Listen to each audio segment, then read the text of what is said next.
So here's a really cool question. Where does newly minted UFC middleweight champion Sean Strickland rank all time at middleweight? Um, I gotta say number four, maybe. He's maybe him and Dricus are tied. I gotta say him and Dricus are probably tied, and they're very close to Chris Weidman.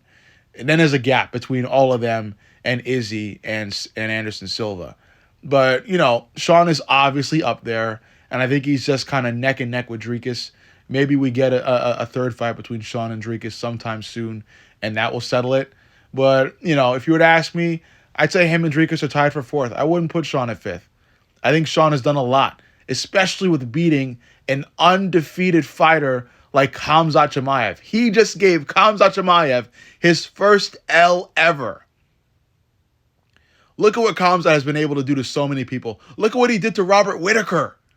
He broke Robert Whittaker's jaw in three.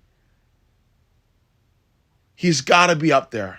He's got to be up there for that. So yes, he's tied with Dricus at fourth. Maybe I would put him and Dricus at third, and put Chris Weidman at fourth. That's. I'd either have Strickland and Dricus tied at fourth, or have Strickland and Dricus tied for third. Those are my two options. Those are the two ways of ranking that I would agree with. And then I still believe there's a considerable gap between Weidman, Dricus, and Strickland, and Israel and Anderson, because Israel and Anderson had streaks that were like dang near unlike anything we'd ever seen before.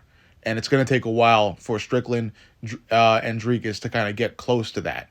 But yeah, Strickland's up there, and he's especially up there for putting a beating on Khamzat Chimaev. I wouldn't say it was a straight up butt whooping, but he did come out the victor against Khamzat Chimaev, the Khamzat Chimaev.